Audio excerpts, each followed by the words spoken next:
Hi friends, welcome to my channel. ಇವತ್ತಿನ video ಅಂತೂ ತುಂಬಾನೇ ಹೆಮ್ಮೆಯಿಂದ ನಿಮ್ಮ ಜೊತೆ ಹಂಚ್ಕೊಳ್ತಾ ಇದ್ದೀನಿ. ವಿಡಿಯೋನ ಪೂರ್ತಿಯಾಗಿ ನೋಡಿ. ಒಂದು ವಿಡಿಯೋನ ನೀವು ನಿಮ್ಮ ಸಮಯ ಕೊಟ್ಟು ನೋಡಿದಾಗ ನಿಮಗೆ ಆ ವಿಡಿಯೋ ಸ್ಫೂರ್ತಿಯಾಗಿರಬೇಕು ಅಥವಾ ಅದರಿಂದ ತಿಳುವಳಿಕೆ ಅನುಭವ ಏನಾದರೂ ಒಂದು ಸಿಗಬೇಕು. ಈ ವಿಡಿಯೋ ನೋಡಿದ ಮೇಲೆ ಲಾಸ್ಟಲ್ಲಿ ನಿಮಗೆ ಏನು ಅನ್ನಿಸ್ತು ಅಂತ ನೀವೇ ನನಗೆ ಕಮೆಂಟ್ ಮೂಲಕ ತಿಳಿಸ್ಬೇಕು. ಹಾಗೆ ಮನೆ ಹೆಣ್ಮಕ್ಳು ಬರ್ತಾರೆ ಅಂತ ಅಂದಾಗ ಯಾಕಾದ್ರೂ ಬರ್ತಾರಪ್ಪ ಅಂತ ಅನ್ನೋ ಕಾಲದಲ್ಲಿ ಇಂಥವ್ರು ಇರ್ತಾರ ಅಂತ ನಿಮಗೆ ಈ ವಿಡಿಯೋ ನೋಡಿದ ಮೇಲೆ ಅನಿಸುತ್ತೆ. ಯಾಕೆ ಇದನ್ನೆಲ್ಲ ಅಂತ ಇದ್ದೀನಿ ಅಂತ ಪೂರ್ತಿ ವಿಡಿಯೋ ನೋಡಿದ ಮೇಲೆ ನಿಮಗೆ ಅರ್ಥ ಆಗುತ್ತೆ. ಹಾಗಾದರೆ ತಡ ಮಾಡೋದು ಬೇಡ, ವಿಡಿಯೋನ ಸ್ಟಾರ್ಟ್ ಮಾಡೋಣ. ಇವತ್ತಿನ ವಿಡಿಯೋದಲ್ಲಿ ನಾನು ಎಂಗೇಜ್ಮೆಂಟ್ ಕಾರ್ಯಕ್ರಮವನ್ನು ಶೇರ್ ಮಾಡ್ಕೊಳ್ತಾ ಇದ್ದೀನಿ. ಇಲ್ಲಿ ನೋಡ್ತಾ ಇದ್ದೀರಲ್ವ, ಇವರು ಅಣ್ಣ ತಮ್ಮ ಗುಮ್ಮ ಫ್ಯಾಮಿಲಿ ಬ್ರದರ್ಸ್. ಇವರ ಅಕ್ಕನ ಮಗಳ ಮದುವೆಯ ಎಲ್ಲ ಕಾರ್ಯಕ್ರಮಗಳನ್ನು ಜವಾಬ್ದಾರಿಯಿಂದ ತಾವೇ ಖುದ್ದಾಗಿ ಮಾಡಿ ಕೊಡ್ತಾ ಇದ್ದಾರೆ. ಇವತ್ತು ಎಂಗೇಜ್ಮೆಂಟ್ ಇದೆ. ಹುಡುಗಿಯನ್ನ ನೋಡೋದಕ್ಕೆ ಬರ್ತಾರೆ ಅಲ್ವಾ, ಅದನ್ನ ಹಿಡ್ಕೊಂಡು ಎಲ್ಲ ಕಾರ್ಯಕ್ರಮಗಳನ್ನು ಇವರೇ ಮಾಡಿ ಕೊಡ್ತಾ ಇದ್ದಾರೆ. ನಾನಿಲ್ಲಿ ಹಾಯ್ ಮಾಡಿದೆ ಅಲ್ವಾ, ನನ್ನ ಪಕ್ಕದಲ್ಲೇ ನಿಂತಾರೆ ಹುಡುಗಿಯ ತಾಯಿ. ಇಲ್ಲಿ ನಾನು ನಮ್ಮ ತಂದೆಯನ್ನ ಕರ್ಕೊಂಡು ಬಂದು ಕೂರಿಸ್ತಾ ಇದ್ದೀನಿ. ಈಗ ತಾನೇ ಬಂದರು ಅವರು. ಎಲ್ಲರೂ ಒಬ್ಬೊಬ್ಬರಾಗೆ ಬರ್ತಾ ಇದ್ದಾರೆ. ನನಗೆ ಹುಡುಗ ಏನಾಗಬೇಕು, ಹುಡುಗಿ ಏನಾಗಬೇಕು ಅಂತ ಹೇಳ್ಬಿಡ್ತೀನಿ. ನನಗೆ ಹುಡುಗ ಏನಾಗಬೇಕು ಅಂತಂದರೆ ನನ್ನ ತಂದೆಯ ಸೋದರತ್ತೆಯ ಮೊಮ್ಮಗಳ ಮಗ ಆಗಬೇಕು, ಒಟ್ಟಿನಲ್ಲಿ ಅಕ್ಕನ ಮಗ ಆಗಬೇಕು. ಹಾಗೆ ಈ ಕಡೆ ಹುಡುಗಿ ಏನಾಗಬೇಕು ಅಂತಂದರೆ ಹುಡುಗಿ ಕೂಡ ನನ್ನ ಸ್ವಂತ ಅಕ್ಕನ ನಾದ್ನಿಯ ಮಗಳಾಗಬೇಕು. ಹಾಗಾಗಿ ನಾವು ಇಲ್ಲಿ ಅವರಿಬ್ಬರ ಎಂಗೇಜ್ಮೆಂಟನ್ನು ಇಲ್ಲಿ ಇಟ್ಕೊಂಡಿದ್ದೀವಿ ಇವತ್ತು. ಹಾಗಾಗಿ ಮಾಡ್ತಾ ಇದ್ದೀವಿ. ಹಾಗೆ ನಮ್ಮ ಹಿರಿಯರು ಏನು ಮಾಡ್ತಾ ಇದ್ರು ಅಂತಂದರೆ, ತನ್ನ ಆಸ್ತಿಯನ್ನು ಹೊರಗಡೆ ಹೋಗೋದು ಬೇಡ ಅಂತ ಅಂದ್ಬಿಟ್ಟು ಮನೆಯ ಮೊಮ್ಮಕ್ಕಳನ್ನೇ ಸೊಸೆಯಂದರಾಗಿ ತರ್ತಾ ಇದ್ರು ಅಲ್ವಾ. ಅದೇ ಥರ ನಾವೇನು ಮಾಡಿದ್ದೀವಿ ಅಂತಂದರೆ, ಇವಾಗ ಹಳೆಯ ಸಂಬಂಧಗಳನ್ನು ಗಟ್ಟಿ ಮಾಡ್ಕೊಳ್ಬೇಕು ಅಂತಂದ್ಬಿಟ್ಟು ಹೊಸ ಸಂಬಂಧಗಳನ್ನು ಮಾಡಿದ್ದೀವಿ ಅಷ್ಟೇ. ಈ ಕಡೆ ಕೂಡ ಸಮೀಪನೇ ಆಗಬೇಕು ಹುಡುಗನ ಕಡೆ, ಹಾಗೆ ಹುಡುಗಿಯ ಕಡೆ ಕೂಡ ನಮಗೆ ಸಮೀಪದವರೇ ಆಗಬೇಕು. ಇಲ್ಲಿ ನೋಡಿ, ಎಲ್ಲ ಫಂಕ್ಷನ್ ಮಾಡಬೇಕು ಅಲ್ವಾ, ಇವಾಗ ಪೂಜೆ ಎಲ್ಲ ಮಾಡಬೇಕು, ಅದರ ತಯಾರಿಯನ್ನು ಮಾಡ್ತಾ ಇದ್ದೀವಿ. ನಾವು ಇಬ್ಬರು ಅಕ್ಕ ತಂಗಿಯರು ಸೇಮ್ ಸಾರಿಯನ್ನು ಹಾಕ್ಕೊಂಡಿದ್ದೀವಿ. ನಾವು ಹೇಗೆ ಕಾಣಿಸ್ತಾ ಇದ್ದೀವಿ ಅಂತ ಕಮೆಂಟ್ ಮೂಲಕ ತಿಳಿಸಿ. ಇವಾಗೆಲ್ಲ ಮಕ್ಕಳು ಸ್ಕೂಲು, ಕಾಲೇಜು, ಹಾಸ್ಟೆಲು ಅಂತ ಅಂದ್ಬಿಟ್ಟು ಒಬ್ಬರನ್ನೊಬ್ಬರು ಆದಷ್ಟು ಪರಿಚಯನೇ ಇರ್ತಾ ಇಲ್ಲ. ಹೆಚ್ಚಾನೆಚ್ಚು ಕಸಿನ್ಸ್ಗಳು ಕೂಡ ಗುರುತು ಪರಿಚಯ ಇಲ್ಲದವ್ರ ಥರ ಇರ್ತಾ ಇದ್ದಾರೆ ದೂರ ಇರೋದ್ರಿಂದ. ಹಾಗಾಗಿ ಆದಷ್ಟು ನಾವು ಈ ಥರ ಸಂಬಂಧಗಳನ್ನು, ಅಂದರೆ ಹಳೆಯ ಸಂಬಂಧಗಳನ್ನು ಗಟ್ಟಿ ಮಾಡೋದಕ್ಕೆ ಮತ್ತೆ ಹೊಸ ಸಂಬಂಧಗಳನ್ನು ಮಾಡಿದರೆ ಚೆನ್ನಾಗಿರುತ್ತೆ ಅಂತ ಅಂದ್ಬಿಟ್ಟು ಮಾಡಿದ್ದೀವಿ. ವಿಡಿಯೋ ನಿಮಗೆ ಇಷ್ಟ ಆಗ್ತಾ ಇದೆ ಅಂತ ಅಂದ್ಕೊಳ್ತೀನಿ. ಈಗ ತಾನೇ ಹುಡುಗ ಕೂಡ ತನ್ನ ಫ್ರೆಂಡ್ಸ್ಗಳೆಲ್ಲರನ್ನ ಕರ್ಕೊಂಡು ಈಗ ತಾನೇ ಬಂದಿದ್ದಾನೆ. ಹಾಗೆ ಎಲ್ಲರೂ ಕೂಡ ಒಬ್ಬೊಬ್ಬರಾಗಿಯೇ ಬರ್ತಾ ಇದ್ದಾರೆ. ಹಾಗೆ ಗಂಡಿನ ಕಡೆಯವರು ಎಂಗೇಜ್ಮೆಂಟ್ ದಿವಸ ಹುಡುಗಿ ಸಲುವಾಗಿ ಎಲ್ಲ ಐಟಮ್ಸ್ಗಳನ್ನು ತಗೊಂಡು ಬರ್ತಾರಂತೆ ಆ ಕಡೆ. ಹಾಗಾಗಿ ಇವರು ಆಂಧ್ರದವರು. ಹಾಗಾಗಿ ಎಲ್ಲ ಕೂಡ ರೆಡಿ ಮಾಡಿಕೊಂಡು ಪ್ಯಾಕ್ ಮಾಡಿಕೊಂಡು ತಗೊಂಡು ಬಂದಿದ್ದಾರೆ. ಇಲ್ಲಿ ನೋಡ್ಬೋದು. ಮುಂದೆ ಎಲ್ಲ ಕೂಡ ನಿಮ್ಮ ಜೊತೆ ಶೇರ್ ಮಾಡ್ಕೊಳ್ತೀನಿ. ಹಾಗೆ ಇವಾಗ ಅಂದರೆ ನಾವು ಈ ಕಡೆ ಕೂಡ ಸಮೀಪನೇ, ಆ ಕಡೆ ಕೂಡ ಸಮೀಪನೇ. ಆದರೆ ಇವಾಗ ವೆಲ್ಕಮ್ ಮಾಡ್ತೀವಿ ಬನ್ನಿ ಅಂತಂದರೆ ನಾವು ಹುಡುಗನ ಜೊತೆನೆ ಬರ್ತಾ ಇದ್ದೀವಿ. ನೋಡ್ಬೋದು, ಇವಾಗ ವೆಲ್ಕಮ್ ಮಾಡ್ತಾ ಇದ್ದಾರೆ. ಇವಾಗ ನನ್ನ ಅಕ್ಕನ ಹೆಣ್ಮಕ್ಳು ಇವಾಗ ಹೆಣ್ಣಿನ ಕಡೆಯವ್ರು ಆಗ್ತಾರೆ, ನಾವು ಗಂಡಿನ ಕಡೆಯವ್ರು ಆಗ್ತೀವಿ ಅಲ್ವಾ. ಸ್ವಲ್ಪ ದಿವಸದ ಕೆಳಗೆ ನಾನು ನಮ್ಮ ಅಕ್ಕನ 25th ಆ್ಯನಿವರ್ಸರಿ ವಿಡಿಯೋಸ್ಗಳೆಲ್ಲ ಶೇರ್ ಮಾಡ್ಕೊಂಡಿದ್ದೀನಿ. ಅವರ ಮದುವೆ ಆಗಿ 25 ವರ್ಷ ಆಗಿದೆ. ನಾವು ಸ್ವಲ್ಪ ಅವರನ್ನು ಚಿಡಾಯಿಸ್ತಾ ಇದ್ವಿ. ಏನು ಅಂತಂದರೆ, ಇವಾಗ 25 ವರ್ಷ ನಾವು ತಗ್ಗಿ ಬಗ್ಗಿ ನಡ್ಕೊಂಡಿದ್ದೀವಿ ಹೆಣ್ಣಿನ ಕಡೆಯವರಾಗಿ.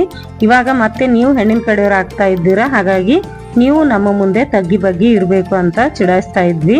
ಇವಾಗ ಹುಡುಗನನ್ನ ಆರತಿ ಮಾಡಿಕೊಂಡು ಒಳಗಡೆ ಕರ್ಕೊಳ್ತಾ ಇದ್ದಾರೆ. ನೋಡಿ, ಒಂದೊಂದು ಪರಿವಾರದಲ್ಲಿ ಏನಾದರೂ ತಮಾಷೆಗೆ ಒಂದು ಮಾತಂದಾಗ ಆ ಮಾತನ್ನೇ ಹಿಡ್ಕೊಂಡು ಕೂತ್ಕೊಳ್ತಾರೆ. ಆ ಥರ ಇದ್ದರೆ ಚೆನ್ನಾಗಿರೋದಿಲ್ಲ. ಅವರು ಹೆದರಿ ಮತ್ತೆ ಬೇರೆ ಏನೂ ಮಾತಾಡೋದಕ್ಕೆ ಹೋಗೋದಿಲ್ಲ. ಆದರೆ ಇಲ್ಲಿ ನಾವೆಲ್ಲರೂ ಕೂಡ ಒಬ್ರನ್ನೊಬ್ರು ತಮಾಷೆ ಮಾಡ್ತಾನೆ ಇರ್ತೀವಿ. ಇವಾಗ ವೆಲ್ಕಮ್ ಆಗ್ತಾ ಇದೆ, ನೋಡ್ಬಹುದು. ವಿಡಿಯೋ ನಿಮಗೂ ಕೂಡ ಇಷ್ಟ ಆಗ್ತಾ ಇದೆ, ನೀವು ಕೂಡ ಎಂಜಾಯ್ ಮಾಡ್ತಾ ಇದ್ದೀರಾ ಅಂತ ಅಂದ್ಕೊಳ್ತೀನಿ. ಇಲ್ಲಿ ಹುಡುಗ ತುಂಬಾನೇ ನಾಚಿಕೆ ಸ್ವಭಾವದವನು. ನೋಡ್ಬಹುದು ನೀವು. ಹುಡುಗಿಯಿಂದ ಒಂದು ಹೂವನ್ನು ಕೊಟ್ಟು ವೆಲ್ಕಮ್ ಮಾಡೋದಕ್ಕೆ ಹೇಳಿದ್ರು. ವೆಲ್ಕಮ್ ಆಯಿತು. ಇವಾಗ ಈ ಥರ ಎದುರುಗಡೆ ನಿಂತ್ಕೊಂಡು ಒಂದು ಫೋಟೋವನ್ನು ತೆಗೆಸ್ಬೇಕು ಅಂತ ನಾನು ಹೇಳಿದೆ. ಅದಾದ ನಂತರ ಇಲ್ಲಿ ಹೂಗಳನ್ನು ಹಾಕ್ತಾ ಒಳಗಡೆ ಕರ್ಕೊಂಡು ಹೋಗ್ತಾ ಇದ್ದೀವಿ. ಹಾಗೆ ನಿಮಗೆ ಈ ಜೋಡಿ ಹೇಗೆ ಅನ್ನಿಸ್ತು ಅಂತ ಕೂಡ ಕಮೆಂಟ್ ಮೂಲಕ ತಿಳಿಸಿ. ಜೋಡಿ ನಮಗಂತೂ ತುಂಬಾ ಸೂಪರ್ ಆಗಿ ಕಾಣಿಸ್ತಾ ಇದ್ದಾರೆ. ಇಬ್ಬರು ಕೂಡ ಸೇಮ್ ಪರ್ಸ್ನಾಲಿಟಿ ಇದೆ ಇಬ್ಬರಿಗೂ. ಜೋಡಿ ತುಂಬ ಚೆನ್ನಾಗಿದೆ ಅಂತ ಅಂದ್ಬಿಟ್ಟೆ ನಾವು ಕೂಡ ಮಾಡಿದ್ದೀವಿ. ಹಾಗೆ ನೀವು ಕೂಡ ನಿಮ್ಮ ಅಭಿಪ್ರಾಯನ ತಿಳಿಸ್ಬಹುದು. ಹಾಗೆ ಇನ್ನೊಂದು ಮಾತು, ನಮ್ಮ ಹಳೆಯ ಸಂಬಂಧಗಳನ್ನು ಗಟ್ಟಿ ಮಾಡಿಕೊಳ್ಳೇಬೇಕು ಅಂತನ್ನೋ ಭರದಲ್ಲಿ ಮಕ್ಕಳನ್ನು ಯಾವತ್ತೂ ಕೂಡ ಒತ್ತಾಯ ಮಾಡೋದಕ್ಕೆ ಹೋಗಬೇಡಿ. ಅವರ ಅಭಿಪ್ರಾಯವನ್ನು ಕೂಡ ಒಂದ್ಸಲ ಕೇಳಿ ಅಂತ ಹೇಳೋದಕ್ಕೆ ಇಷ್ಟಪಡ್ತೀನಿ. ಹಾಗೆ ಮಕ್ಕಳನ್ನು ಕೂಡ ಏನು ಹೇಳ್ತೀನಿ ಅಂತಂದರೆ, ಈ ವಿಡಿಯೋನ ಮಕ್ಕಳು ನೋಡ್ತಾ ಇದ್ದರೆ ಆದಷ್ಟು ನಿಮ್ಮ ತಾಯಿ ತಂದೆ ಯಾವತ್ತೂ ಕೂಡ ನಿಮ್ಮನ್ನು ಕೆಟ್ಟದು ಮಾಡಬೇಕು ಅಂತ ಯಾವತ್ತೂ ಕೂಡ ಬಯಸೋದಿಲ್ಲ. ಹಾಗಾಗಿ ಒಂದು ಸಲ ಅದನ್ನು ಯೋಚನೆ ಮಾಡಿ ನೋಡಿ ನಿಮ್ಮ ಅಭಿಪ್ರಾಯನ ತಿಳಿಸೋದು ಒಳ್ಳೆಯದು ಅಂತ ಹೇಳೋದಕ್ಕೆ ಇಷ್ಟಪಡ್ತೀನಿ.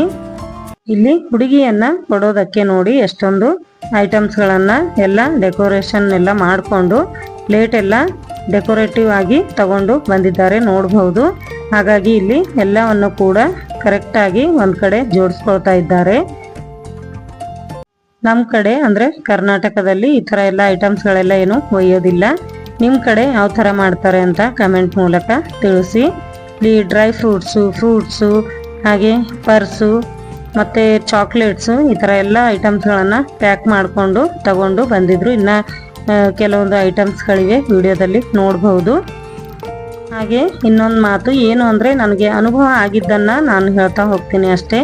ಏನು ಅಂತಂದರೆ, ಇವಾಗ ಯಾರ ಫಂಕ್ಷನ್ ಇರುತ್ತೆ ಅಲ್ವಾ, ಆದಷ್ಟು ಅವರನ್ನು ಫ್ರೀಯಾಗಿ ಇರೋದಕ್ಕೆ ಬಿಡಿ ಅಂತ ಹೇಳೋದಕ್ಕೆ ಇಷ್ಟಪಡ್ತೀನಿ. ಆದಷ್ಟು ಅವರ ಅಕ್ಕ ತಂಗಿಯರಾಗಲಿ ಅಥವಾ ಸಂಬಂಧದಲ್ಲಿ ಅಂದರೆ ಅವ್ರಿಗೆ ಸಮೀಪ ಇರುವವರು ಯಾರಾದರೂ ಎಲ್ಲ ಜವಾಬ್ದಾರಿಯನ್ನು ವಹಿಸ್ಕೊಂಡು ಮಾಡಿದ್ರೆ ಅವರು ಅವರ ಮೂಮೆಂಟನ್ನು ಎಂಜಾಯ್ ಮಾಡಬಹುದು. ಇದನ್ನು ತುಂಬ ನಾನು ಅನುಭವದಿಂದನೇ ಹೇಳ್ತಾ ಇದ್ದೀನಿ. ತುಂಬ ಜನ ನನ್ನ ಜೊತೆ ಶೇರ್ ಮಾಡ್ಕೊಂಡಿದ್ದಾರೆ. ಯಾರೂ ಮಾಡೋದಕ್ಕಿಲ್ಲ, ಹಾಗಾಗಿ ನಾವು ಮಾಡಿ ನಮಗೆ ಆ ಮೂಮೆಂಟ್ ಎಂಜಾಯ್ ಮಾಡೋದಕ್ಕೆ ಆಗಿಲ್ಲ ಅಂತ ಅಂದ್ಬಿಟ್ಟು ಹಾಗಾಗಿ ಶೇರ್ ಮಾಡಿಕೊಂಡೆ ಅಷ್ಟೇ. ಇಲ್ಲಿ ತಾಂಡೂರದಿಂದ ಹುಡುಗನ ಕಡೆಯವರು ಬಂದಿದ್ದಾರೆ. ಹಾಗಾಗಿ ತುಂಬ ದೂರ ಆಗುತ್ತೆ ಅಲ್ವಾ ಊರು. ಹಾಗಾಗಿ ಬಂದ ನಂತರ ಕೆಲವೊಬ್ರು ರೆಡಿ ಆಗ್ತಾ ಇದ್ರು, ಕೆಲವೊಬ್ರು ರೆಡಿಯಾಗಿಯೇ ಬಂದಿದ್ರು. ಇಲ್ಲಿ ಮಾತಾಡ್ತಾ ಇದ್ದಾರಲ್ವಾ ಇವರು ಹುಡುಗನ ತಂದೆ. ಲಾಸ್ಟಲ್ಲಿ ನಾನು ಹುಡುಗನ ತಾಯಿ ತಂದೆ ಹಾಗೆ ಹುಡುಗಿಯ ತಾಯಿ ತಂದೆಯನ್ನು ತೋರಿಸ್ಕೊಡ್ತೀನಿ. ಇಲ್ಲಿ ನೋಡಿ ಬಂದವರಿಗೆಲ್ಲ ಕುಂಕುಮ ಹಚ್ಚಿ ಹೂವನ್ನು ಕೊಡ್ತಾ ಇದ್ದಾರೆ. ಅದಾದ ನಂತರ ಇಲ್ಲಿ ಎಲ್ಲ ಪೂಜೆಯ ತಯಾರಿಯನ್ನು ಮಾಡಿಕೊಂಡು ಪೂಜೆಗೆ ಬಂದು ಹುಡುಗಿಯನ್ನು ಕೂರಿಸಿದ್ದಾರೆ. ಇಲ್ಲಿ ಆ ಹುಡುಗಿಯ ಜೊತೆ ಮತ್ತೆ ಒಂದು ಚಿಕ್ಕ ಹುಡುಗಿಯನ್ನು ಕೂರಿಸ್ಬೇಕಾಗುತ್ತೆ ಹುಡುಗ ಬರೋ ತನಕ. ಅಂದರೆ ಒಂದು ಮೊದಲಿನ ಪೂಜೆಯ ತಯಾರಿ ಹೀಗೆ ಇರುತ್ತೆ. ಇಲ್ಲಿ ನೋಡ್ಬೋದು ನೀವು, ಅವರು ತಂದಿರುವ ಐಟಮ್ಗಳೆಲ್ಲವನ್ನು ತುಂಬಾ ಡೆಕೋರೇಟ್ ಮಾಡಿದ್ರು. ತುಂಬ ಚೆನ್ನಾಗಿತ್ತು. ಇಲ್ಲಿ ನೋಡ್ತಾ ಇದ್ದೀರಾ ನೀವು, ಪೂಜೆಯನ್ನು ನಡೀತಾ ಇದೆ. ನಮ್ಮ ಚಿಂಟು ಯಾವ ಥರ ಕೂತ್ಕೊಂಡಿದ್ದಾನೆ ಅಂತ ನೋಡ್ಬೋದು ನೀವು.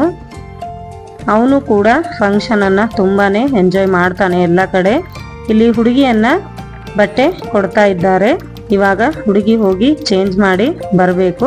ಅಲ್ಲಿವರೆಗೂ ಇಲ್ಲಿ ನೋಡಿ ಹುಡುಗಿಯ ತಾಯಿ ತಂದೆಯನ್ನು ಬಟ್ಟೆ ಮಾಡ್ತಾ ಇದ್ದಾರೆ. ಹುಡುಗನ ತಾಯಿ ತಂದೆ ಹುಡುಗಿಯ ತಾಯಿ ತಂದೆಗೆ ಬಟ್ಟೆಯನ್ನು ಕೊಡ್ತಾ ಇದ್ದಾರೆ, ನೋಡ್ಬಹುದು ನೀವು. ನಿಮಗೆ ಫಸ್ಟ್ ಅಲ್ಲಿಯೇ ವಿಡಿಯೋದಲ್ಲಿ ಹೇಳಿದ್ದೀನಿ ಅಲ್ವಾ, ಅಂದರೆ ಈ ವಿಡಿಯೋ ನೋಡಿದ ತಕ್ಷಣ ನೀವೇ ಅಂದ್ಕೊಳ್ತೀರಾ ಹೆಣ್ಮಕ್ಳು ಯಾರಾದರೂ ಬರ್ತಾರೆ ಅಂತಂದಾಗ ಯಾಕಾದರೂ ಬರ್ತಾರಪ್ಪ ಅಂತ ಅನ್ನೋ ಕಾಲದಲ್ಲಿ ಈ ಥರನೂ ಇರ್ತಾರ ಅಂತ ಹೇಳಿದೆ ಅಲ್ವಾ. ಯಾಕಂದೆ ಅಂತಂದರೆ, ಇಲ್ಲಿ ಕೆಳಗಡೆ ಕೂತ್ಕೊಂಡಿದ್ದಾರಲ್ವ ಅವರು ನಮ್ಮ ಭಾವನ ಅಕ್ಕ ಮತ್ತು ಭಾವ. ಅವರ ಮಗಳ ಪೂರ್ತಿಯಾಗಿ ಜವಾಬ್ದಾರಿಯನ್ನು ನಮ್ಮ ಭಾವ ಮತ್ತು ಅವರ ಅಣ್ಣ ಇಬ್ಬರು ಸೇರಿಕೊಂಡು ಮಾಡ್ತಾ ಇದ್ದಾರೆ. ಹಾಗಾಗಿ ಸೋದರ ಮಾವ ಅಂತಂದರೆ ಈ ಥರ ಇರಬೇಕು ಅಂತ ಅಂದೆ ಅಷ್ಟೇ ನಾನು. ಇಲ್ಲಿ ಹಿರಿಯರನ್ನು ನೋಡ್ತಾ ಇದ್ದೀರಲ್ವ, ಒಬ್ಬರು ಹುಡುಗಿಯ ತಾಯಿಯ ತಾಯಿ ಮತ್ತು ಹುಡುಗಿಯ ತಂದೆಯ ತಾಯಿ. ಇಲ್ಲಿ ನೋಡಬಹುದು ನಮ್ಮ ಅಕ್ಕ ಮತ್ತು ಭಾವ ಅವರನ್ನು ಕೂಡ ಬಟ್ಟೆ ಮಾಡ್ತಾ ಇದ್ದಾರೆ. ಕೆಲವೊಬ್ರು ವಿಡಿಯೋ ನೋಡಿ ಅಂದ್ಕೊಳ್ಬಹುದು ಏನು ಅವ್ರಿಗೇನು ಕಡಿಮೆ ದುಡ್ಡಿದೆ ಮಾಡ್ಬೋದು ಅಂತ ಅಂದ್ಕೊಳ್ಬಹುದು. ಆದರೆ ಯಾರು ಕೂಡ ಎಷ್ಟೇ ಶ್ರೀಮಂತರಾಗಿದ್ದರೂ ಮನಸ್ಸು ದೊಡ್ಡದಾಗಿರಬೇಕಾಗುತ್ತೆ. ಅಂದರೆ ಇವತ್ತು ದುಡ್ಡಿದೆ ಅಂತಂದರೆ ನಾಳೆ ಇರುತ್ತೆ ಅಂತ ಗ್ಯಾರಂಟಿ ಇಲ್ಲ. ಆದರೆ ಸಂಬಂಧಗಳು ಎಲ್ಲೂ ಹೋಗೋದಿಲ್ಲ. ನಾವು ಇವತ್ತು ಒಬ್ಬರಿಗೆ ಆಗಿದ್ದೀವಿ ಅಂತ ಅಂದಾಗ ನಮಗೆ ಯಾರಾದರೂ ತಪ್ಪದೆ ಆಗ್ತಾರೆ ಅಂತ ಅನ್ನೋದು ಮಾತ್ರ ನಾವು ನೆನಪಿನಲ್ಲಿ ಇಟ್ಕೊಳ್ಬೇಕು ಅಷ್ಟೇ. ಇಲ್ಲಿ ಕೂತ್ಕೊಂಡಿದ್ದಾರಲ್ವ ನಮ್ಮ ಅಕ್ಕನ ನೋಡ್ತಾ ಇದ್ದೀರಾ. ಅವಳಿಗೆ ಹೆಣ್ಮಕ್ಳು ಇಲ್ಲ. ಹೆಣ್ಮಕ್ಳು ಅಂದರೆ ತುಂಬಾ ಇಷ್ಟ. 3 ಜನ ಮಕ್ಕಳು ಕೂಡ ಗಂಡು ಮಕ್ಕಳು, ಹೆಣ್ಮಕ್ಳು ಆಗಲೇ ಇಲ್ಲ. ಇಲ್ಲಿ ಚಿಂಟುನ ನೋಡ್ತಾ ಇದ್ದೀರಲ್ವ, ಲಾಸ್ಟ್ ಮಗ ಇವನು. ಹಾಗಾಗಿ ಹೆಣ್ಮಕ್ಳನ್ನ ತುಂಬಾ ಪ್ರೀತಿಯಿಂದ ನೋಡ್ಕೋತಾಳೆ. ಅವರು ಯಾರ ಮಕ್ಕಳೇ ಆಗಿರಲಿ ಅವರನ್ನು ರೆಡಿ ಮಾಡೋದಾಗಲಿ ಅಥವಾ ಅವರನ್ನು ಮಾತಾಡ್ಸೋದಾಗಲಿ ತುಂಬಾ ಪ್ರೀತಿಯಿಂದ ನೋಡ್ಕೊಳ್ತಾಳೆ. ಕೆಲವೊಬ್ರು ಹೆಣ್ಮಕ್ಳು ಇಲ್ಲ ಅಂತಂದ್ರೂ ಕೂಡ ಬೇರೆ ಹೆಣ್ಮಕ್ಳನ್ನ ಚೆನ್ನಾಗಿ ನೋಡ್ಕೊಳ್ಳೋದಿಲ್ಲ. ಹಾಗಾಗಿ ಈ ಮಾತನ್ನ ಶೇರ್ ಮಾಡ್ಕೊಳ್ತಾ ಇದ್ದೀನಿ. ಇವಾಗ ಮಗಳನ್ನು ಕೂಡ ತನ್ನ ಮಗಳಂತೆಯೇ ಎಲ್ಲಾ ಕಾರ್ಯಕ್ರಮಗಳನ್ನ ತುಂಬಾನೇ ಖುಷಿಯಿಂದ ಮಾಡಿ ಕೊಡ್ತಾ ಇದ್ದಾಳೆ. ಹಾಗಾಗಿ ಆ ಮಾತನ್ನ ತುಂಬಾನೇ ಹೆಮ್ಮೆಯಿಂದ ಈ ಮಾತನ್ನ ನಾನು ಹೇಳ್ಕೊಳ್ತೀನಿ. ಇವಾಗ ನಮ್ಮ ತಾಯಿ ತಂದೆಯನ್ನ ಕೂಡ ಭೇಟಿ ಮಾಡ್ತಾ ಇದ್ದಾರೆ. ಯಾಕೆ ಅಂತಂದ್ರೆ ಅಲ್ಲಿ ನಮ್ಮ ದೊಡ್ಡಮ್ಮ ನಮ್ಮ ದೊಡ್ಡಪ್ಪ ಕೂಡ ಇಲ್ಲ. ಹಾಗಾಗಿ ತಾಯಿ ತಂದೆಯ ಸ್ಥಾನದಲ್ಲಿ ನಿಮ್ಮನ್ನೇ ನೋಡ್ತೀನಿ ಅಂತಂದ್ಬಿಟ್ಟು ಇವರನ್ನ ಭೇಟಿ ಮಾಡ್ತಾ ಇದ್ದಾರೆ ನೋಡಿ. ಹಾಗಾಗಿ ಹೋದ್ರು, ಆದ್ರೆ ಇದ್ದವರನ್ನ ನಾವು ಖುಷಿಯಿಂದ ನೋಡ್ಕೊಳ್ಬೇಕು ಅಂತ ಅನ್ನೋದನ್ನ ಈ ಮೂಲಕ ನಾವು ನೋಡಬಹುದು. ನಮ್ಮ ಮಕ್ಕಳ ಯಶಸ್ಸು ಅಥವಾ ಯಾವುದೇ ಒಂದು ಕಾರ್ಯಕ್ರಮನ ಮಾಡುವಾಗ ನಮ್ಮ ತಾಯಿ ತಂದೆಯನ್ನ ತುಂಬಾನೇ ಮಿಸ್ ಮಾಡ್ಕೊಳ್ತೀವಿ ಅಲ್ವಾ. ಆ ವಿಷಯದಲ್ಲಂತೂ ನಾವು ತುಂಬಾನೇ ಲಕ್ಕಿ ಅಂತ ಹೇಳ್ಬಹುದು. ಯಾವುದೇ ಒಂದು ಸಣ್ಣ ವಿಷಯ ಇದ್ರೂ ಕೂಡ ನಾನು ನಮ್ಮ ತಾಯಿ ತಂದೆ ಜೊತೆ ಶೇರ್ ಮಾಡ್ಕೊಳ್ತೀನಿ. ಈಗ ಪೂಜೆಯನ್ನ ಸ್ಟಾರ್ಟ್ ಮಾಡ್ಕೊಂಡ್ರು. ಹುಡುಗ ಹುಡುಗಿ ಕೂತ್ಕೊಂಡಿದ್ದಾರೆ. ಇವಾಗ ಒಂದು ಸೀರೆಯನ್ನ ಹಾಕೊಂಡು ಬಂದಿದ್ದಾಳೆ, ನೋಡ್ಬೋದು. ಸೀರೆ ತುಂಬಾನೇ ಚೆನ್ನಾಗಿದೆ. ಇದಾದ ನಂತರ ಮತ್ತೆ ಘಾಗ್ರ ಕೂಡ ತಗೊಂಡ್ ಬಂದಿದ್ರು, ಲೆಹೆಂಗಾ. ಅದನ್ನ ಹಾಕಿ ಕೇಕನ್ನ ಕಟ್ ಮಾಡಿಸ್ತಾರೆ. ಮುಂದೆ ನೋಡ್ತಾ ಹೋಗಿ. ಇಲ್ಲಿ ಹುಡುಗನ ಕಡೆಯವರಿಗೆ ಹುಡುಗಿಯ ಕಡೆಯವರು, ಹುಡುಗಿಯ ಕಡೆಯವರಿಗೆ ಹುಡುಗನ ಕಡೆಯವರು ಶಲ್ಯ ಮುಂಡಾಸಿ ಅಂತ ಅಂದ್ಬಿಟ್ಟು ಮಾಡ್ತಾರೆ. ಹಾಗಾಗಿ ಯಾವಾಗ ಫಿಕ್ಸ್ ಮಾಡಿದ್ರು ಅಲ್ವಾ ಈ ಸಂಬಂಧವನ್ನ, ಆವತ್ತಿನ ದಿವಸವೇ ಹುಡುಗಿಯ ಕಡೆಯವರಿಗೆ ಅವರು ಶಲ್ಯ ಮುಂಡಸಿಯನ್ನ ಮಾಡಿದ್ರು. ಒಂದು ಶಾರ್ಟ್ ಮೂಲಕ ನಾನು ಆ ವಿಡಿಯೋನ ಶೇರ್ ಮಾಡ್ಕೊಂಡಿದ್ದೀನಿ. ಹಾಗೆ ಇವತ್ತಿನ ದಿನ ಹುಡುಗಿಯ ಕಡೆಯವರು ಹುಡುಗನ ಕಡೆಯವರಿಗೆ ಕೂಡ ಅವರು ಶಲ್ಯ ಮುಂಡಸಿಯನ್ನ ಮಾಡಿದ್ರು. ಅಂದ್ರೆ ಶಲ್ಯ ಮತ್ತೆ ಟೋಪಿಯನ್ನ ಹಚ್ತಾರೆ. ಗಂಡು ಮಕ್ಕಳಿಗೆ ಕುಂಕುಮ ಹಚ್ಚಿ ಕೊರಳಲ್ಲಿ ಶಲ್ಯ ಹಾಕ್ತಾರೆ, ಹಾಗೆ ಟೋಪಿಯನ್ನ ಇಡ್ತಾರೆ. ನಾನು ವಿಡಿಯೋನ ಮಾಡಿಲ್ಲ, ಒಂದು ಹುಡುಗಿ ವಿಡಿಯೋನ ಮಾಡಿದ್ದಾಳೆ. ಎಲ್ಲ ವಿಡಿಯೋಸ್ಗಳು ತುಂಬಾನೇ ಚೆನ್ನಾಗಿ ಮಾಡಿಕೊಟ್ಟಿದ್ದಾಳೆ. ತುಂಬಾನೇ ಥ್ಯಾಂಕ್ಸ್. ಅವಳು ಹೆಸರು ಹೇಳಬೇಡ ಅಂತ ಹೇಳಿದ್ದಾಳೆ, ಹಾಗಾಗಿ ಹೇಳ್ತಾ ಇಲ್ಲ. ಇಲ್ಲಿ ವಿಡಿಯೋ ಮಾಡಿದಕ್ಕಾಗಿ ತುಂಬಾನೇ ಥ್ಯಾಂಕ್ಸ್. ಇಲ್ಲಿ ರಿಟರ್ನ್ ಗಿಫ್ಟ್ ಅನ್ನ ಕೊಟ್ಟಿದ್ದು ನೋಡಿದ್ರಿ ಅಲ್ವಾ. ಹುಡುಗಿ ಕಡೆಯವರು ಒಂದು ಸೀರೆಯನ್ನ ಕೊಟ್ಟಿದ್ದಾರೆ. ಇಲ್ಲಿ ನೋಡ್ತಿದ್ದೀರಾ ನೀವು. ಹುಡುಗನ ಕಡೆಯವರು ಪ್ಲೇಟ್ಸ್ ಗಳನ್ನ ಕೊಡ್ತಾ ಇದ್ದಾರೆ. ಹಿತ್ತಾಳಿಯ ಪ್ಲೇಟ್ ಅನ್ನ ಕೊಟ್ಟಿದ್ದಾರೆ. ಒಂದೊಂದು ಸಂಪ್ರದಾಯಗಳು ನೋಡೋದಕ್ಕೆ ತುಂಬಾನೇ ಚೆನ್ನಾಗಿರುತ್ತೆ. ಹಾಗೆ ಒಂದೊಂದು ಮೂಮೆಂಟ್ ಕೂಡ ತುಂಬಾನೇ ಎಂಜಾಯ್ ಮಾಡ್ತಾ ಇದ್ದೀವಿ. ಇಲ್ಲಿ ಹುಡುಗಿಯನ್ನ ಕಾಲಲ್ಲಿ ಚೈನನ್ನ ಹಾಕ್ತಾ ಇದ್ದಾರೆ, ಹಾಗೆ ಹೂ ಕೂಡ ಮುಡಿಸ್ತಾ ಇದ್ದಾರೆ. ಹಾಗೆ ದಂಡಿಯನ್ನ ಹಾಕಿದ್ದಾರೆ ನೋಡಿ. ದಂಡಿಯನ್ನ ಹಾಕಿದ್ಮೇಲೆ ಎಷ್ಟು ಲಕ್ಷಣ ಬಂದಿದೆ ಅಂತ ನೋಡಬಹುದು. ಹಾಗೆ ಇಲ್ಲಿ ರಿಂಗ್ ಪ್ಲೇಟ್ ಅನ್ನ ಕೂಡ ಎಷ್ಟು ಚೆನ್ನಾಗಿ ಡೆಕೋರೇಟ್ ಮಾಡಿದ್ದಾರೆ ನೋಡಬಹುದು. ಹಾಗೆ ಇಲ್ಲಿ ಒಬ್ಬೊಬ್ರು ಒಂದೊಂದು ಐಟಮ್ ಅನ್ನ ಕೊಡ್ತಾ ಇದ್ದೀವಿ. ಅವಳನ್ನ ಕುಂಕುಮ ಹಚ್ಚಿ ಮೊದಲಿಗೆ ಇಲ್ಲಿ ಹುಡುಗನ ತಂಗಿ ಇವಳು, ಹುಡುಗ ಮತ್ತೆ ಹುಡುಗಿ ಇಬ್ಬರೇ ನಮ್ಮ ಅಕ್ಕನಿಗೆ, ಅಂದ್ರೆ ನಮ್ಮ ದೊಡ್ಡಮ್ಮನ ಮಗಳಿಗೆ ಒಂದು ಹುಡುಗ ಒಂದು ಹುಡುಗಿ ಅಷ್ಟೇ. ಇಲ್ಲಿ ಅದಾದ ನಂತರ ಒಬ್ಬರಾದ್ಮೇಲೆ ಒಬ್ರು ಒಂದೊಂದು ಐಟಮ್ ಅನ್ನ ಕೊಡ್ತಾ ಇದ್ದೀವಿ ನೋಡಿ.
ಇಲ್ಲಿ ಅಡಿಗೆಯಲ್ಲಿ ಏನೇನು ಮಾಡಿದ್ದಾರೋ ನೋಡೋಣ. ಊಟದಲ್ಲಿ ಶಾವಿಗೆ, ಜಾಮೂನು, ಜಿಲೇಬಿ, ಹಪ್ಪಳ, ಚಪಾತಿ, ಪನ್ನೀರ್ ಪಲ್ಯ, ಹಾಗೆ ದಾಲ್ ಫ್ರೈ, ಮತ್ತು ಒಂದು ಚಟ್ನಿ ಇತ್ತು, ಮತ್ತು ಮಸಾಲ ರೈಸು, ಮಜ್ಜಿಗೆ, ವೈಟ್ ರೈಸು, ಸಾಂಬಾರು. ಹಾಗೆ ಇಲ್ಲಿ ಸ್ನ್ಯಾಕ್ಸಲ್ಲಿ ಏನೇನು ಇಟ್ಟಿದ್ದಾರೆ ಅಂತ ನೋಡೋಣ. ಪಾವ್ ಭಾಜಿ ಮತ್ತು ಐಸ್ ಕ್ರೀಮ್ ಕೂಡ ಇಟ್ಟಿದ್ರು. ಇಲ್ಲಿ ಪಾವ್ ಭಾಜಿ ಮತ್ತು ಪಾನಿಪೂರಿಯನ್ನು ಇಟ್ಟಿದ್ದಾರೆ. ಹಾಗೆ ಮಿರ್ಚಿ ಕೂಡ ಇಟ್ಟಿದ್ರು, ಅದನ್ನೊಂದು ಮರ್ತೆ ನೋಡಿ ಹೇಳೋದಕ್ಕೆ. ಅದಾದ ನಂತರ ಇಲ್ಲಿ ಜೇಮ್ಸ್ ಇಂದ ಇಲ್ಲಿ ಅವರಿಬ್ಬರ ಹೆಸರನ್ನ ಬರೆದಿದ್ರು, ಗಣೇಶ್ ಮತ್ತೆ ಗೀತಾ ಅಂತಂದ್ಬಿಟ್ಟು. ಇಲ್ಲಿ ಸ್ವಲ್ಪ ಜನರನ್ನ ನಾನು ರಿಟರ್ನ್ ಗಿಫ್ಟನ್ನು ಕೊಡ್ತಾ ಇದ್ದೀನಿ. ಇಲ್ಲಿ ಐಸ್ ಕ್ರೀಮನ್ನು ಕೊಡ್ತಾ ಇದ್ದೀನಿ ನೋಡಿ. ಅಂದರೆ ಕೆಲವೊಬ್ರು ಅಲ್ಲಿ ಹೋಗಿ ತಗೊಳ್ಳೋದಕ್ಕೆ ಹೋಗ್ತಾ ಇರಲಿಲ್ಲ, ಇಲ್ಲಿಯೇ ಬೇಕು ಅಂತಂದಾಗ ಇಲ್ಲಿ ತಂದು ಕೊಟ್ಟೆ. ಹಾಗೆ ಇವಾಗಿನ ಟೇಬಲ್ ಸಿಸ್ಟಮ್ಗೆ ಸ್ವಲ್ಪ ಹಿರಿಯರು ಹಿಂಜರಿತಾರೆ. ಆದಷ್ಟು ನೀವು ಅವರ ಹತ್ರ ಇದ್ದಾಗ ಅವರಿಗೆ ಏನು ಬೇಕು ಅಂತ ಕೇಳಿ ಅವರನ್ನು ಕೊಟ್ಟರೆ ಚೆನ್ನಾಗಿರುತ್ತೆ. ಇಲ್ಲ ಅಂತಂದರೆ ಅವರು ತಗೊಳ್ಳೋದಕ್ಕೆ ಹೋಗೋದಿಲ್ಲ. ಇವಾಗ ನೋಡಿ ಡ್ರೆಸ್ ಚೇಂಜ್ ಮಾಡಿಕೊಂಡು ಬಂದರು. ಈ ಡ್ರೆಸ್ ಕೂಡ ತುಂಬಾ ಚೆನ್ನಾಗಿ ಕಾಣಿಸ್ತಾ ಇದೆ. ಆ ಸೀರೆ ಕೂಡ ತುಂಬ ಚೆನ್ನಾಗಿ ಕಾಣಿಸ್ತಾ ಇತ್ತು. ಇಲ್ಲಿ ಹುಡುಗಿಯ ತಾಯಿ ತಂದೆ ನೋಡಬಹುದು ಈ ಕಡೆ, ಹುಡುಗನ ತಾಯಿ ತಂದೆ ಈ ಕಡೆ.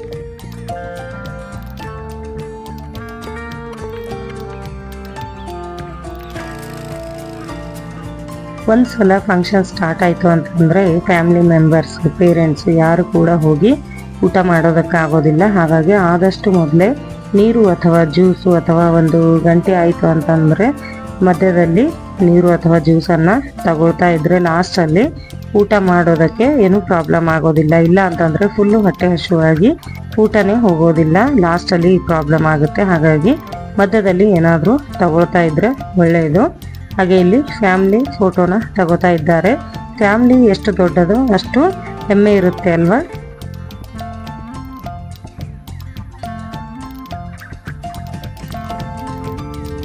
ಇಲ್ಲಿ ಮಗ ಮತ್ತು ಸೊಸೆಯನ್ನ ಸ್ವೀಟು ತಿನ್ನಿಸ್ತಾ ಇದ್ದಾರೆ ಅಲ್ವಾ. ಅತ್ತೆ ಸೊಸೆ ಪ್ರೀತಿ ಇದೇ ಥರ ಇರಲಿ ಯಾವಾಗಲೂ ಅಂತ ಹೇಳೋದಕ್ಕೆ ಇಷ್ಟಪಡ್ತೀನಿ. ಯಾರ ದೃಷ್ಟಿ ಕೂಡ ಬೀಳದೇ ಇರಲಿ. ಇಲ್ಲಿ ಎಲ್ಲ ಫ್ಯಾಮಿಲಿ ಮೆಂಬರ್ಸು ಹಾಗೆ ಯಾರು ಊಟ ಮಾಡಿಲ್ಲವೋ ಅವರೆಲ್ಲರೂ ಇವಾಗ ಊಟಕ್ಕೆ ಬಂದಿದ್ದಾರೆ. ಇನ್ನೇನು ಸ್ಟಾರ್ಟ್ ಮಾಡಬೇಕು. ಇಲ್ಲಿ ನೋಡ್ಬೋದು ನೀವು, ಇವತ್ತಿನ ದಿನ ಹೊಸ ಜೋಡಿಯ ದಿನ. ಅವರು ಅಂದರೆ ಅವರ ಸ್ಪೆಷಲ್ ಡೇ ಇದು. ಅವರು ಒಬ್ಬರನ್ನೊಬ್ಬರು ಪ್ರೀತಿ ತೋರಿಸೋದು ಇಂಪಾರ್ಟೆಂಟು, ಅದನ್ನು ಒಪ್ಕೊಳ್ತೀನಿ. ಆದರೆ ಹಳೆಯವರು ಹೊಸವರು ಅಂತ ಏನೂ ಇಲ್ಲ. ಇವಾಗಿನ ಬ್ಯುಸಿ ಲೈಫಲ್ಲಿ ಒಬ್ಬರನ್ನೊಬ್ಬರು ಸಮಯ ಕೊಡೋದಕ್ಕಾಗ್ತಾ ಇಲ್ಲ. ಹಾಗಾಗಿ ಎಲ್ಲಿ ಸಮಯ ಕೊಡೋದಕ್ಕೆ ಆಗುತ್ತೋ ಅಲ್ಲಿ ಸಮಯ ಕೊಟ್ಟರೆ ಒಳ್ಳೆಯದು ಅಂತ ಹೇಳೋದಕ್ಕೆ ಇಷ್ಟಪಡ್ತೀನಿ. ಇಲ್ಲಿ ಎಲ್ಲ ಪೇರೆಂಟ್ಸ್ ಕೂಡ, ಎಲ್ಲ ಜೋಡಿಗಳು ಕೂಡ ಒಬ್ರನ್ನೊಬ್ರು ಸ್ವೀಟನ್ನು ತಿನ್ನಿಸ್ತಾ ಇದ್ದಾರೆ ನೋಡ್ಬೋದು. ಇವರೆಲ್ಲರ ಪ್ರೀತಿ ಇದೇ ಥರ ಇರಲಿ ಅಂತ ಹೇಳೋದಕ್ಕೆ ಇಷ್ಟಪಡ್ತೀನಿ. ಇನ್ನೇನು ನಮ್ಮದು ಎಲ್ಲ ಮುಗಿಯಿತು ಅಲ್ವಾ. ಇವಾಗ ಮುಂದೇನಿದ್ರು ಮಕ್ಕಳದ್ದು ಅಂತ ಅನ್ನೋ ಭಾವನೆ ಇರುತ್ತೆ ಕೆಲವೊಬ್ಬರದು. ಆದರೆ ನಮ್ಮನ್ನು ನೋಡಿಯೇ ಮಕ್ಕಳು ಕಲಿತಾರೆ ಅಂತ ಹೇಳೋದಕ್ಕೆ ಇಷ್ಟಪಡ್ತೀನಿ. ಯಾವುದೇ ಒಂದು ವಿಚಾರದಲ್ಲಿರಲಿ, ಅದನ್ನು ಪ್ರೀತಿ ತೋರಿಸುವ ವಿಚಾರದಲ್ಲಿ ಇರಲಿ, ಏನೇ ಇರಲಿ, ನಾವು ನಮ್ಮ ಜೀವನ ಸಂಗಾತಿಯನ್ನು ಯಾವ ಥರ ನೋಡ್ಕೊಳ್ತೀವೋ ಅನ್ನೋದು ಕೂಡ ಇಂಪಾರ್ಟೆಂಟ್ ಆಗಿರುತ್ತೆ. ನಮ್ಮನ್ನು ನೋಡಿ ಅವರು ಕಲಿಯೋದು ತುಂಬಾ ಇರುತ್ತೆ. ನಾವು ಯಾವ ಥರ ರೆಸ್ಪೆಕ್ಟನ್ನು ಕೊಡ್ತೀವೋ ಅವರು ಕೂಡ ಅದೇ ಥರ ಕೊಡ್ತಾರೆ ಅಂತ ಹೇಳೋದಕ್ಕೆ ಇಷ್ಟಪಡ್ತೀನಿ. ಇಲ್ಲಿ ಲಾಸ್ಟಲ್ಲಿ ನೋಡಿ ಬುತ್ತಿ ರೊಟ್ಟಿ ಅಂತಂದ್ಬಿಟ್ಟು ಕಟ್ಟಿ ಕೊಡ್ತಾರೆ. ಬುತ್ತಿ ರೊಟ್ಟಿ ಅಂತಂದರೆ ರೊಟ್ಟಿ ಏನು ಕಟ್ಟೋದಿಲ್ಲ, ಆದರೆ ಆ ಥರ ಹೆಸರು. ಒಂದು ಬಾಕ್ಸಲ್ಲಿ ಸ್ವೀಟ್ಸ್ ಹಾಗೆ ಒಂದು ಕುಂಕುಮ ಡಬ್ಬಿಯನ್ನು ಇಟ್ಟು ಕೊಡ್ತಾರೆ. ಆ ಪದ್ಧತಿ ಇದೆ. ಹಾಗಾಗಿ ಇಟ್ಟು ಇವಾಗ ಕೊಟ್ಟಿದ್ದಾರೆ ನೋಡಿ. ಎಲ್ಲರೂ ಕೂಡ ಹೋಗ್ತಾ ಇದ್ದಾರೆ. ನಿಮಗೆ ವಿಡಿಯೋ ಇಷ್ಟ ಆಗಿದೆ, ನೀವು ಕೂಡ ಎಂಜಾಯ್ ಮಾಡಿದ್ದೀರಾ ಅಂತ ಅಂದ್ಕೊಳ್ತೀನಿ.